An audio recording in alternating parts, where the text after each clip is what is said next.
नमस्कार, capital TV की special story देख रहे हैं आप और मैं हूं आपके साथ साइमा।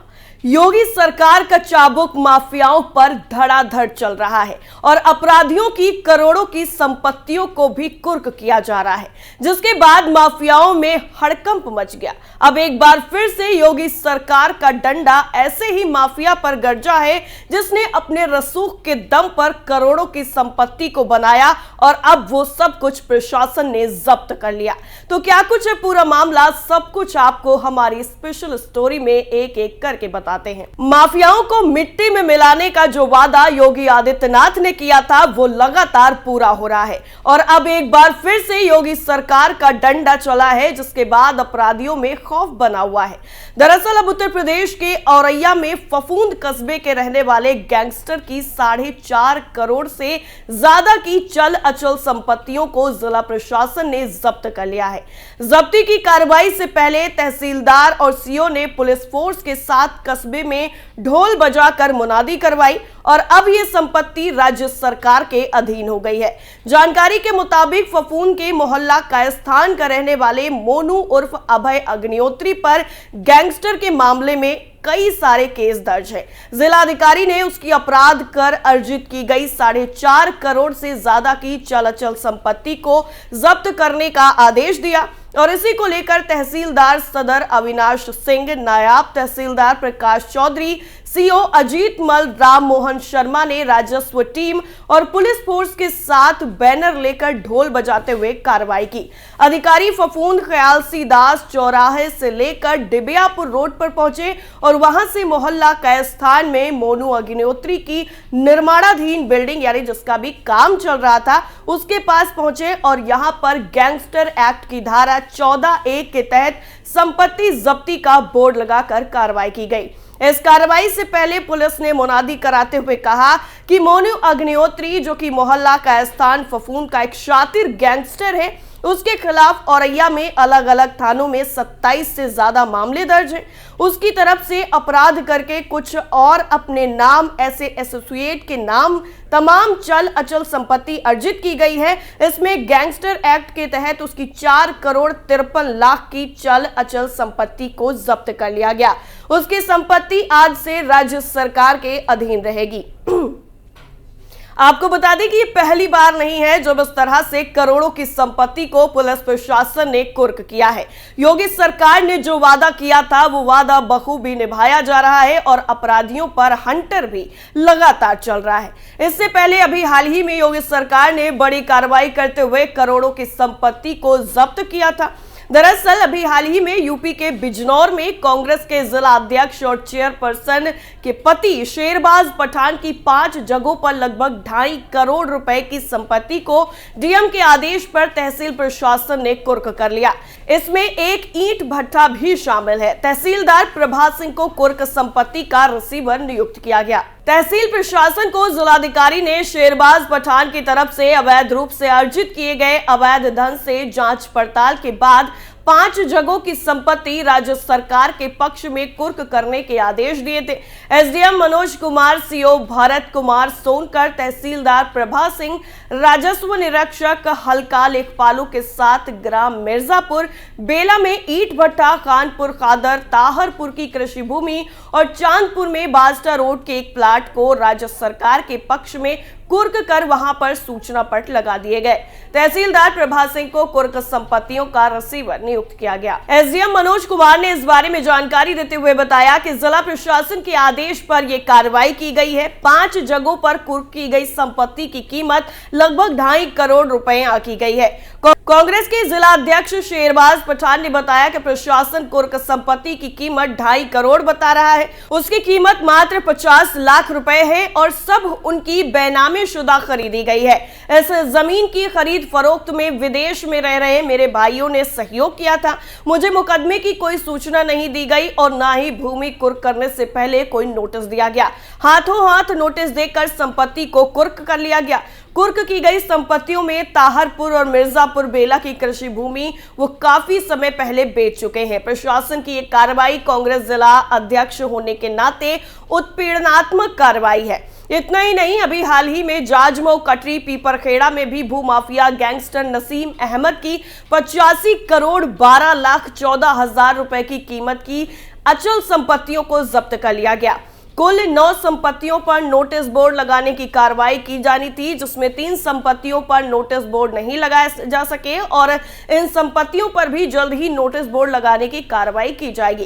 कानपुर के जाजमऊ केडीए कॉलोनी के रहने वाले नसीम अहमद वर्तमान में गंगा घाट के इकलाख नगर में रहता है। कानूनगो सर्वे कमलेश कुमार, लेखपाल सर्वे महेंद्र और विनय साहू, सीओ सिटी आशुतोष कुमार, गंगा घाट कोतवाल राजकुमार और जाजमऊ चौकी इंचार्ज राजेश की मौजूदगी में यह कार्रवाई की गई।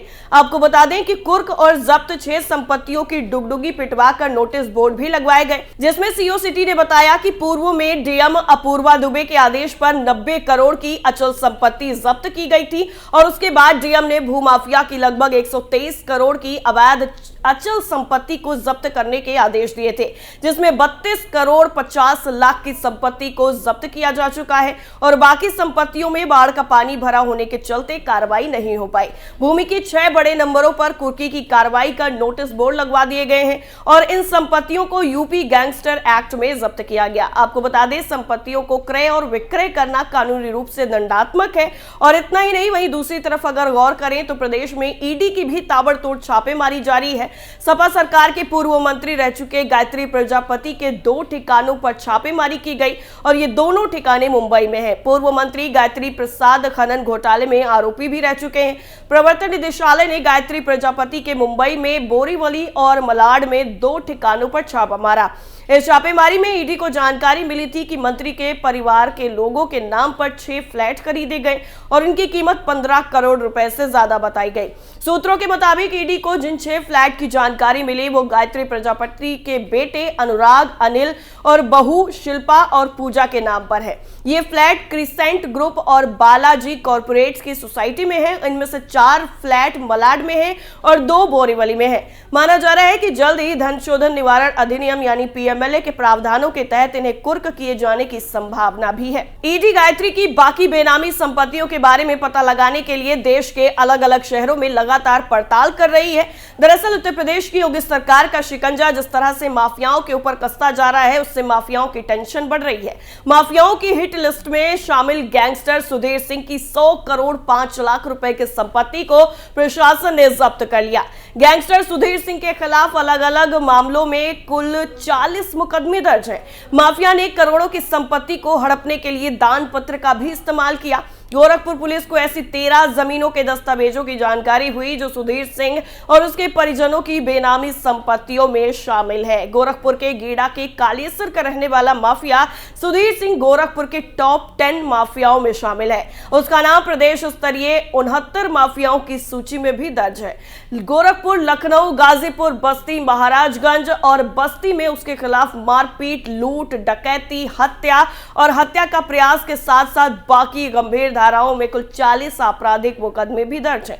गोरखपुर के शाहपुर और कैंट थाने में उसके खिलाफ गैंगस्टर एक्ट की धारा 3(1) के तहत 4 मुकदमे दर्ज हैं। गोरखपुर पुलिस ने 22 अक्टूबर को उसके दिवंगत भाई और पत्नी के नाम से अपराध से अर्जित कुल 81.5 डिसमिल जमीन, जिसकी कुल कीमत 100 करोड़ 5 लाख रुपए है, उसे जिलाधिकारी के आदेश पर जब्त किया।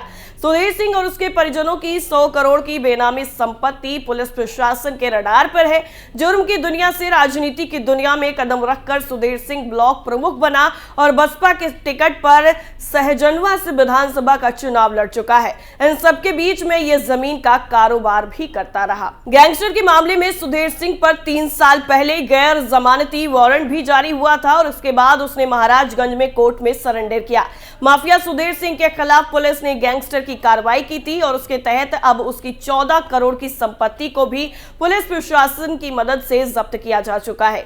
पुलिस ने सितंबर 2022 में 2 बार में माफिया के शाहपुर में मौजूद आवास और गांव की प्रॉपर्टी के साथ ही बाकी जगहों की संपत्ति को जब्त किया। यूपी को माफिया मुक्त प्रदेश बनाने के सीएम योगी आदित्यनाथ के अभियान के तहत मुख्तार अंसारी की अब 605 करोड़ की संपत्ति को जब्त किया जा चुका है। कभी पूरे उत्तर भारत को अपने माफिया नेक्सस से आतंकित रखने वाला मुख्तार अंसारी की पूरी सल्तनत अब ढह चुकी है। माफिया के खिलाफ अदालतों में प्रभावी पैरवी चल रही है। उसे एक के बाद एक उसके जघन्य अपराधों की सजा मिल रही है। योगी सरकार में मुख्तार अंसारी को बीते 15 महीनों में 7 मामलों में सजा सुनाई जा चुकी है। मुख्तार के खिलाफ कुल 65 मामले दर्ज हैं और इनमें से एक में उसे उम्र कैद की सजा भी हुई है। उसके 292 सहयोगियों के खिलाफ 160 मुकदमे भी दर्ज किए जा चुके हैं। 5 सदस्यों का एनकाउंटर हो चुका है। गैंग के 18 सदस्यों ने सरेंडर किया है और 175 अवैध हथियारों को भी जब्त किया जा चुका है।